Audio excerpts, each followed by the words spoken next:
welcome to the new episode of The New Woman. The New Woman is a show around women's issues, related topics and solutions in today's world. Today, the new woman with us is Donna Joseph, and Donna is a professional speaker, an entrepreneur, an inspirer and a motivator. She works around self-discovery and awakening. She is also a radio presenter, and she is many more things too. So let's welcome Donna and ask her about many things that she does to awaken herself and others around her. Hello, Donna. Hello. Very welcome. Thank you for coming here today to the show. My pleasure. Thank you.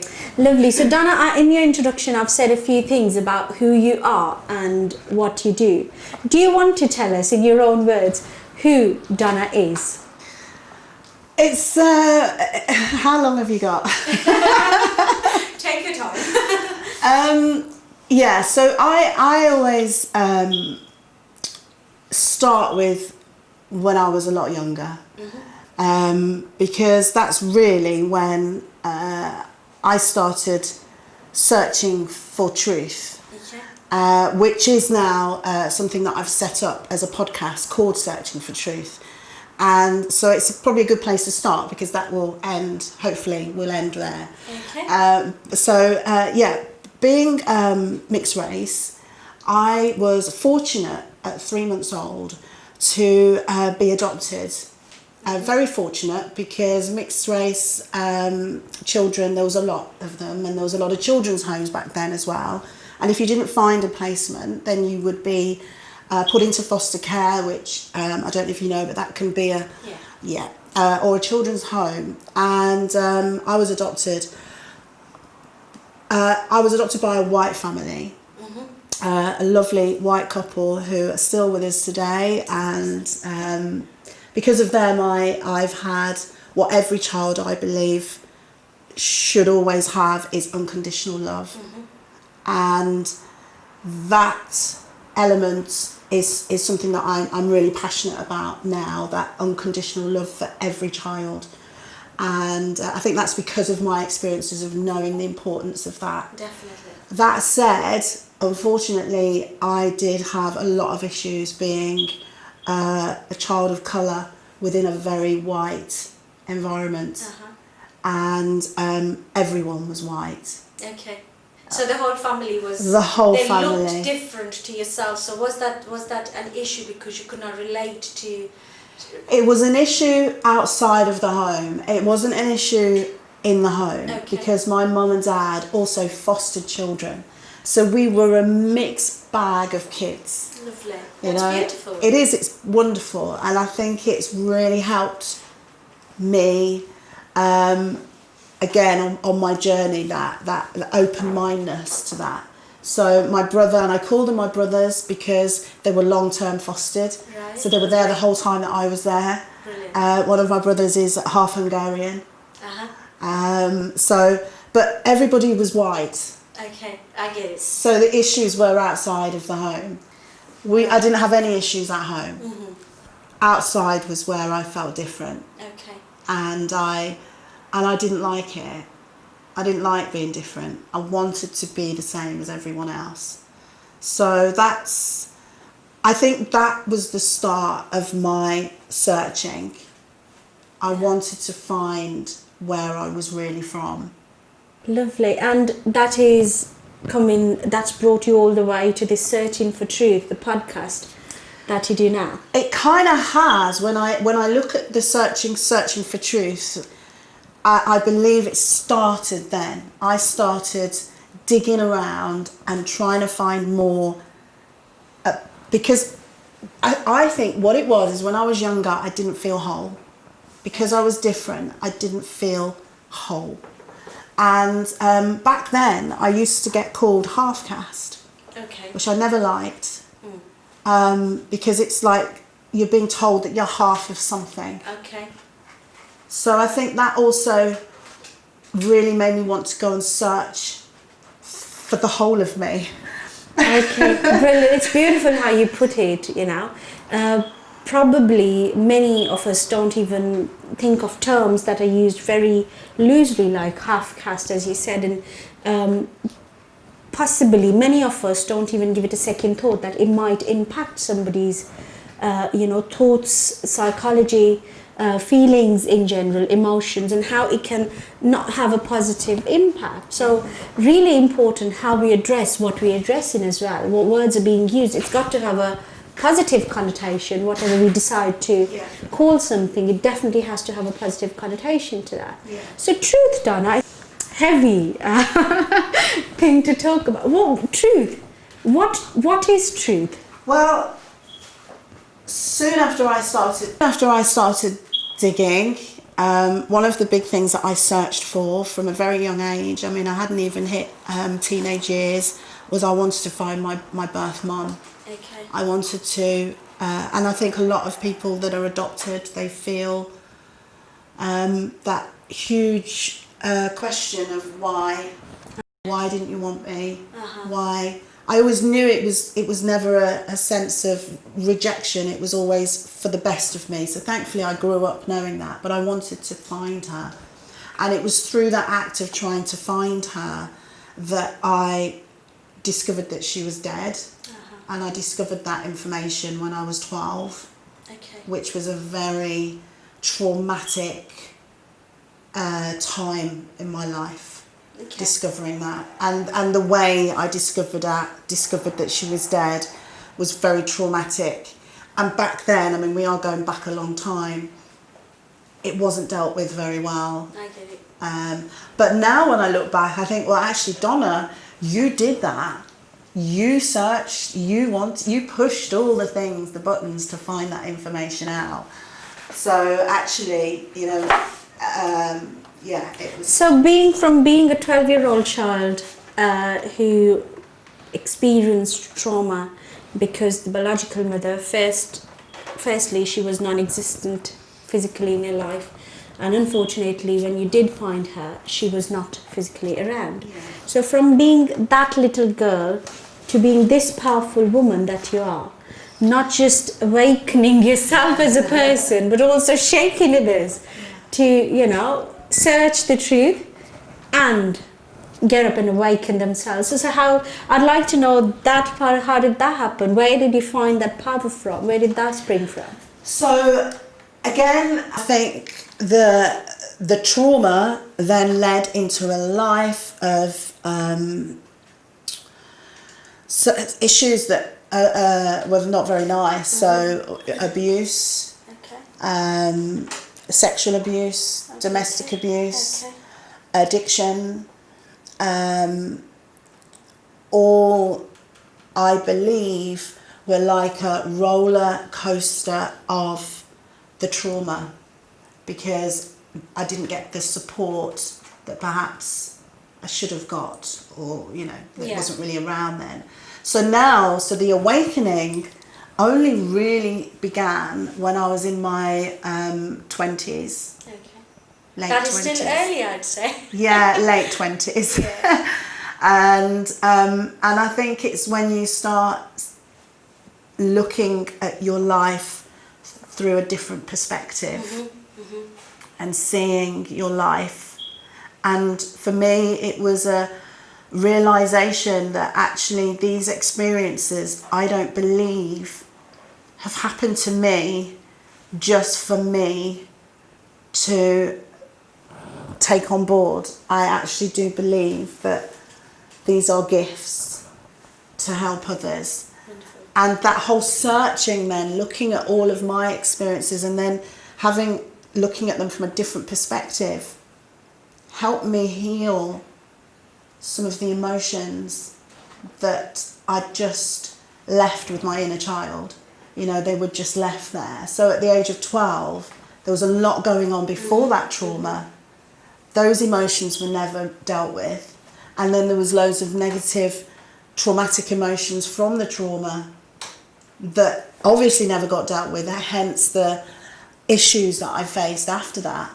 So when I was in my late 20s, early 30s, and I started to see all of this and look at all of this, I realised there's a lot of power in going back. And a lot of healing power in going back and understanding what happened. And yeah, and I think overall now my whole mission with Searching for Truth is helping others to safely go back to that inner child. I've done a lot of inner child work. Okay. And untangle some of those negative emotions. So you've spoken about the little that we've just discussed for now, Donna. You've spoken about self-love.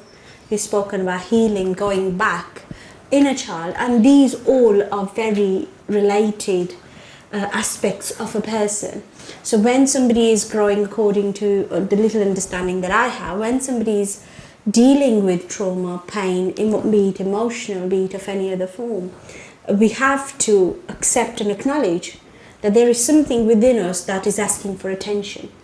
The pain otherwise does not happen. And love, as you know, I always say, is the only actual true emotion. Anything that happens, that we experience, beyond love, is because there's absence of love. So we'll feel fear because we are not being loved enough, or we're not loving enough, or we feel hatred towards somebody, let's say, or jealous towards someone, or there's any other emotion that happens is because the love does not exist. And I'm so pleased that you've said all these things. So could you, for the audience, for the ladies and gentlemen who are listening to this interview, would you like to connect all this and tell us, if somebody is, for example, going through some form of pain, be it emotional pain, be it lack of self-worth, not finding that value, each one of us is valuable. Yeah. And what you've just said totally indicates that you realize that there was a bigger calling for you that you wanted to and needed to honor, to be able to, find yourself, accept your own truth as a person. So would you tell everybody, I know it must have taken ages to get where you are. And I know there's lots of work that you have put in from being that young girl to being this powerful lady now. So I want you to talk a little bit about the inner child, the self-love, the healing, and honouring the calling that each one of us individually has, please. Well, okay. Too many things. But no, I mean, when I started talking, I talked about the unconditional love. Yeah. And I believe that was a huge gift so that I can do everything that I do now. Because I actually feel that all of the experience are gifts. Mm-hmm. But that was the first gift that I was given when I was adopted. And it really was a gift because I was born in a very rough area of the city. And at 3 months old, I was driven to this beautiful suburb. And I was just a baby. So I knew nothing else. I didn't carry any baggage that I'm aware of. I slept the whole night, the first night. I had love.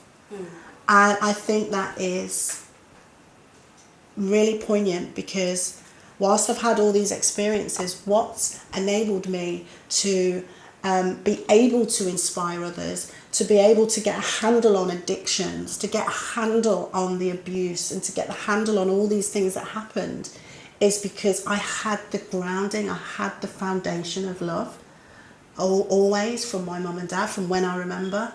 They may have been a different colour to me and whatever, that just didn't matter. No. I had that love and I've got it today. And I honestly believe that that is what has enabled me to be grounded and to keep fighting and and that's why I think a lot of what I do comes back to love and that foundation of love and how it's so important. And then that obviously then and through my own journey has got me understanding the power of true self-love. And that because the next best bit is self-love. Yeah. And that's got to be unconditional as well. Yeah. But for many, many, many years, I didn't love myself. Yeah. Many years. I didn't know myself to love myself. I didn't have a clue who I was until around this awakening time in my late 20s. I really was. I think I call it like sleepwalking. Mm-hmm. And I'm a teacher for mindfulness now because I understand the importance of your mind not being too cluttered. And my mind was just crazy from a very, very early age. I mean, I remember being in a school and hearing voices in my head. It was just full of so much stuff. Yeah. And I just don't think, I didn't have any teachings on how to do anything about that. So that was me. I didn't know who I was, let alone love who I was. So this awakening was that journey. So to Donna, you've been through abuse, you've been through trauma, adoption, which turned out to be a great blessing for yourself because you got parents who loved you. However, you had your own journey of accepting and acknowledging finally where you belonged, finding a place with them and with the outer world, with your blood family as well, and addiction and the rest of it. So how many books are coming out? This is one of the things. Well, the real thing that and this is how, as a coach, I'm only a coach on a small scale, and I think it might be something that I want to grow more on doing, because as a coach, really what I know is that what I was doing throughout my whole childhood, whilst I was full of all these thoughts in my head and probably not knowing who I was, what I was doing is I was daydreaming. I was daydreaming about finding my birth family. I know I'd found my birth mum and she'd passed away, but I dreamed of having brothers and sisters the same colour as me. Just purely because, and I used to beg my mum actually, please can you foster a child the same colour as me, just so I don't feel so alone. Yeah. And one thing that I talk a lot about and help with coaching is don't ever stop dreaming, because what happened to me, at the age of 21, I found my birth brother. I found out more about my mother and why she died, and found out I had a brother. We're now very, very close. Brilliant. And then in 2006, I found my father's side of the family and found that I have 7 brothers and sisters, all the same colour as me. Okay, lovely. And I just think, wow, this is what, and my hair, you've mentioned my hair, you love my hair. I do. I used to dream about having hair like I've got now. Okay. And so when you look back and I think, I actually believe I was manifesting all of this without realising it. Lovely. Because I would want it so much. I used to watch The Cosby Show and I wanted to be in a family like that. I used to go to the hairdressers and see all these wet looks. I wanted hair like that. And I say to a lot of people in my talks, just don't ever stop dreaming. So you've manifested the whole lot. Yeah. Whatever you asked for, it's finally materialised, finally physically around you now. Yeah. That is absolutely presenting amazing. On the radio. I always wanted to be a presenter. I did my show reel many, many, many years ago, and now I'm presenting and I'm speaking and I'm doing all the things that as a child, really, when I was feeling very lonely, daydreamed about doing. Brilliant, absolutely fantastic. So you've said you've experienced addiction and abuse, both of them. Was it the same time or was it one after the other? I'd say the addiction, I started smoking when I was very young, and drinking as well. I was in an abusive relationship from a very young age. Oh, okay. And so it was more or less happening at the same time? It was kind of all happening, and it was all part of this kind of hurricane after the trauma of finding out that my birth mother was dead. I mean, that was such, and I think it was all a part of that. And I believe that the reason why addictions, and still now sometimes, I can feel this urge, and I still feel I think there's always healing to be done. I think I don't totally think you agree. ever really get there. As soon as you get there, I think there's going to be more there. Something more that would open up for yeah. you. Exactly, that's brilliant. But it's definitely wrapped up in that. So Donna, if somebody who's watching us here on this show and they are going through, unfortunately, they're experiencing some sort of addiction, they're into that, or if they are in an abusive relationship in any form or shape, from what you have experienced as a person, and now that you've come out the other end and you've found your feet and you're growing as a person, what is one advice you'd really want them to remember during these difficult times? Well, I think with addiction, I always went down the road of trying to give up things the way everybody else did. Okay. Without, I think it's the inner child work. Okay. I think when you start to understand that all of this actually comes back to something else and is tied with that.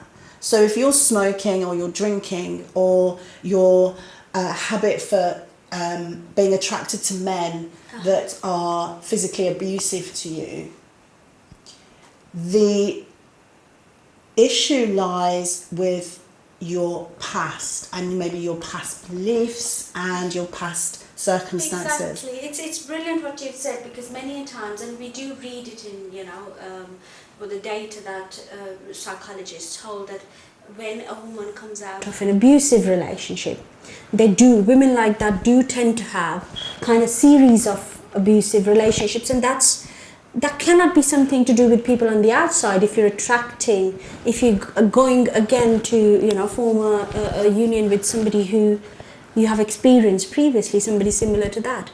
So it is definitely the work that needs to be done is on self. And ironically, I always say, Donna, that anything else is beyond our control. I can't control you, I can't control anybody else. What I can do and who I can control is me. And whatever I can do to change my life should come through me. And that's exactly, it's brilliant what you've said, that there is some work that needs to be done with inner child. So when you say inner child, for people who might not know what that means. So a good example is, it might help because I've already shared my story. Mm-hmm. So when I left home at a very young age, I've explained the adoption and the feeling different and the trauma of finding my birth mum. So all these negative emotions are going on inside me as a little girl. They're all there, and they're dealt with the way that they're dealt with mm-hmm. in those times. Mm-hmm. And as a child, not yet personally developed fully, you have to you bottle those emotions up. Nowadays, they have mentors coming into schools to help untangle those things, because it's far better. It's far easier to unravel negative emotions and almost get rid of them when you're still a child. So if a child is made to help to understand that actually none of this is your fault. Yeah. None of this was ever your fault. Mm-hmm. You have got nothing to blame. You've got nothing to fear. Mm-hmm. But I, as a child, and many adults my age and over, that wasn't dealt with like that. Okay. So what happens is you move on into adult life. I left home at a very early age, went straight into an abusive relationship. Well, that little girl with all of those emotions, I left her behind. It's like I left her there. Okay. And that's what a lot of people do, because it's so much easier to just push that down and move on. So not deal with the emotions, but they kind of pile up and create issues further and bigger issues. Bigger issues, because if you think about like adolescence, which can be into your late teens and whatever, you're still discovering who you are. So that's a journey in itself. So you're moving on in that journey. The last thing you're really going to do is, even if you knew how to, is go back and go, well, actually, I'm going to go and look at that. Look at why I felt like that when I was younger, or look at this. Not then. I suppose you only do that when you can't see anything else. Yeah. When it gets to a point when you can't deal with it, and it's kind of a crash that you experience, and you've done all the physical things, the outside things, and they've not worked, and then you realise, now I've got to go back in. Yeah. And self-love and unconditional love. And isn't it a shame that we are taught to love in a way, and we do speak about loving others unconditionally, but when it comes to ourselves,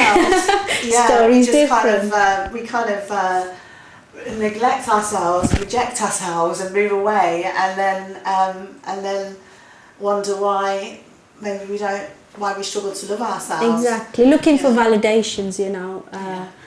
If others love me, it's only through them I can love myself. Yeah, self-validation is is huge. So, I mean, I did go for counselling when I was in my 20s, and that really helped me. Okay. I didn't realise, but I was actually doing some inner child work there. I wrote a letter to my mum and about things that perhaps I didn't feel were dealt with properly, and I had a heart-to-heart with my mum about that. So that was great, but I didn't know I was really doing any inner child work. It was only later, actually quite recently, that I really studied inner child and yeah. Beautiful, that's absolutely amazing. You know, the searching for truth, the name itself is very catchy, very intriguing, very attractive. It just came to me. So do you want to tell us what is the concept around searching for truth? What is it that you're helping others to search for? Well, first of all, the name is just... Searching for Truth is the perfect name. Okay. And I didn't know that. And it all makes sense now. But I knew I wanted to do a podcast. Okay. I've known it for some time. I've been on the radio for 7 years now. Lovely. And I've interviewed lots of people. And I love doing it. And I just thought, what a great way to initially look at my experiences, because there's so many of my experiences. It's really difficult to... It's a fruit salad. It is. It's a huge fruit salad. It's a huge fruit salad. So I thought, what a great way to... And now I know the knowledge of the healing powers of untangling all these emotions and going back over your story and looking at it and clearing it up and out, really. So I thought this podcast is a great idea, and I didn't know what to call it, and I was like, Donna Joseph's experience, like a lot of people are doing that now with podcasts, and I was like, and I asked, what I think I put out there, what is it? And it just searching for truth just came into my head. And when you just know, and I do believe it came from a higher force, because ever since then I've known that's what it is. It makes perfect sense that that's what it is. Because in fact, that's what I've been doing all my life from when I was a little girl. Yeah. And throughout that journey since then, I've discovered and healed so much within myself. So now I feel I'm ready to grow this platform to help others to do the same. So what sort of people do you invite over? Well, the first one, I'd been talking to a lady called Kathy for many years, since 2014. Because we really connected on adoption. Okay. I'd found my birth family, she was adopted as well. Okay. And after 2-3 years of knowing her, she found her birth family. And so we really connected. I always knew that I wanted to talk to her. Yeah. So she was my first ever podcast. Okay. And then throughout this podcast, it's about both of us sharing each other's experiences and bouncing off each other. And hopefully in that process, getting others to listening to do the same. Yeah. To actually really question some of the things that we're talking about, because that in itself is doing what we're doing. We're searching for the truth. It's time to now, if you really want to move forward and you want to use all your gifts to help others and get on your right path, then your inner child needs to be happy. Exactly. And one way of making sure your inner child is happy is by untangling these negative emotions. And feeding it what it wants. Feeding what it wants, getting rid of what it doesn't want, which has been left there for so long, and then you wonder why you might have some anger issues, or, it's because they're still there. It's like the addictions. It's still there. So you could look at it as like, well, I'm still holding on to something from my past, and that's why it's almost like there's an extra reason why I'm still smoking or why I'm still drinking. And so it also becomes a part of you. It could be, as you say, it could be anger, it could be resentment, it could be anxiety, it could be just fear. And if it's lived with you for so long, for so many years, it becomes a part of yourself. Okay. So did you, when you first started realizing that it existed, because I know that many of us don't even realize that it exists within, it becomes such a part of us that we wake up and it's with us, and we go to sleep, it's still with us, and it goes in, it just stays. So how did the realization that this is something that exists within me, it's bothering my inner child, it's bothering me as a person, and I want to get rid of it. And finally getting to the point, as you said earlier, that the awakening does not happen all of a sudden altogether. It's, learning steps. And then, you've reached one level, but there'll be another level to get to. There's so many levels. And I think once you start going through the levels, you actually start, as I welcome experiences now, because they're gifts. But you just don't usually see it. I've spent so long not knowing that. And that was an issue. But I think for me, when I was 21, I went to find out once and for all what happened to my birth mum. Because it was so, and I was in a domestic relationship. It was abusive. It was awful, and I felt trapped. Okay. For 5 years, I felt I was in this relationship. I could never get out. I was scared of him. And I went to the Children's Society. I was living in London at the time, and I went to find out about my birth mum. And it was at that meeting that they told me about my brother, who was the same colour as me, which I'd been dreaming about. And And I also found out that my birth mum had committed suicide, and she was in a very abusive relationship. Okay. And it was like staring at myself, seeing my birth mum's profile. It was like, I am going down, without even knowing this woman, who's my mum. I am going in exactly the same direction. Okay. As she is, even though I don't even know her. And it was such a wake-up call. And also what was great as well, that wasn't great, but what was good was alongside that, I was told I had a brother who was 2 years younger than me. So I left that meeting more awake than I'd ever been in my life, because waking up to finding out that this woman that you've longed for all your childhood is dead because of an abusive relationship, and realising you are in exactly the same situation. But it was like I've now got a baby brother. And I was like, there is no way that my brother is going to see me and meet me, his older sister, because he grew up with my mum before she died. So he would have experienced the domestic abuse as a child. And I was like, there is no way.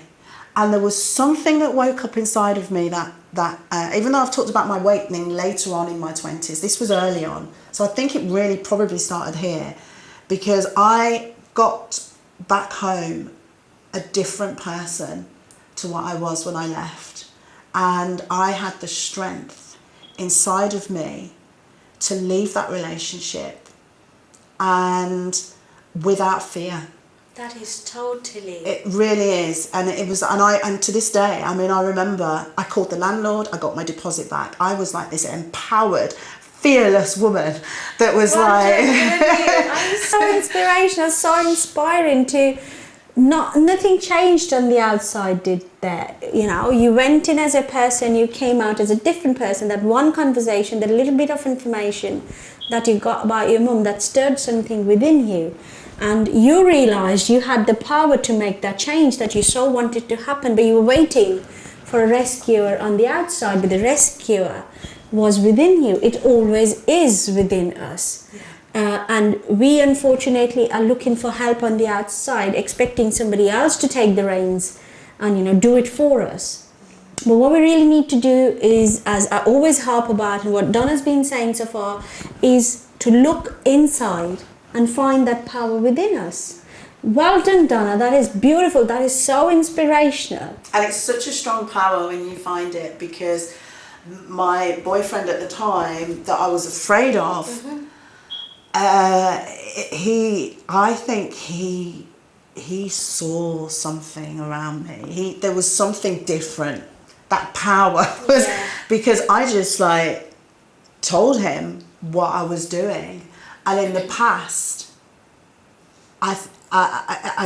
he would have, I don't know, he just must have picked up on the strength that was oozing around me, because I knew I was going, I packed my stuff and I was out the door. Abusers, they say, have this special gift of sensing what their victim, fear, exactly. And within that day, that fear turned to, it changed to power and love, because I had the love for my brother and also for my mum, knowing what the truth about what she'd actually gone through before she died. So I was carrying a huge amount of power and love. Yet when I left the house that morning, I was just a fearful girl. Beautiful, that's amazing. And love, I believe, Donna, is the ultimate power. It absolutely is. Love will make you do stuff you can't even imagine you had ever had potential to do. Yeah. And that could be any form of love. It's not necessarily, in a romantic relationship. It could be just love for yourself. Yeah. And I don't know how you feel about it, but I've seen women and I've heard stories where they have gone through domestic abuse and, eventually they've gone on to forgive. Oh, yeah. Because you do. As a person, when you want to heal, when you want to let go of negativity, the burden, you've got to forgive them. And you forgive them. And eventually, as human being, from one human being to the other, there is a possibility that you eventually will start feeling that humane love towards them as well, because then you stand at a higher ground where you can actually see why were they like that, and you kind of forgive them from heart, and then you feel that humane love towards them as well, and you tend to bless them and do all that business. Forgiveness is huge, and I think you really do have to forgive. I forgive, and actually, when you do forgive, you can it brings an openness with it, and I could see that actually, I've got such a good relationship now, and it was quite quick actually after.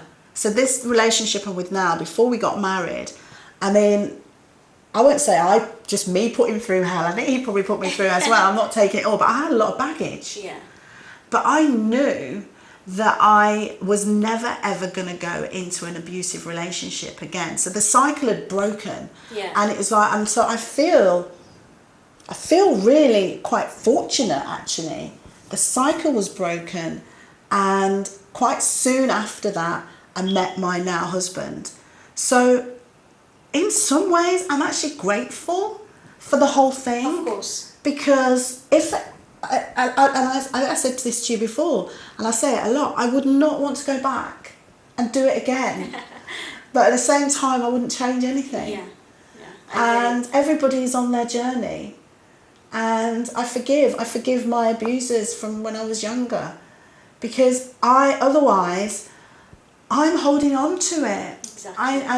And that is a part of searching for truth and looking at yourself and your experiences from a different perspective. Because if you don't, then you yourself are holding on to that anger, you're holding on to those negative emotions. And if you forgive, and we can forgive everyone, and actually have an understanding that we all come from this place of love, and we all get misguided, and we all get, and just like me, as a child, you can't direct which way to go. It's very much directed for you. Yes. And your choices are, there's a lot of damage to people, and I understand, and I've made mistakes, and I just hope that the guy that I was in a relationship with can find a good relationship, and it can be as one, and he can learn. I've learned from that as well, but I don't know, because I don't get in touch with any of that, but I do forgive.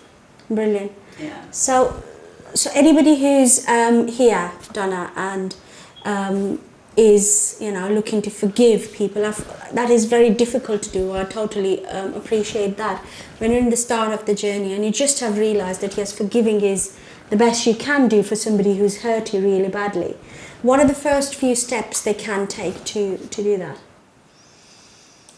Well, I think it's a little bit like loving yourself. I think sometimes it can be hard to forgive when perhaps you're not forgiving yourself. Okay. And we beat ourselves up so much from when we're very young. So do whatever the first steps are here within you. Within ourselves. Yeah, so the first steps you want to take, forgive yourself 100%, and then from there on you can go out, forgive others. Yeah, because if you haven't been able to forgive yourself, if you're still carrying that, then it's going to be near on impossible, I think, Beautiful. to forgive others. So I want to say a huge big thank you to you, Donna, for being here today with us and the beautiful chat we've had. I'm sure lots of women are going to benefit from this and carry on searching for the truth that they're so looking forward to. Thank you so much, Donna.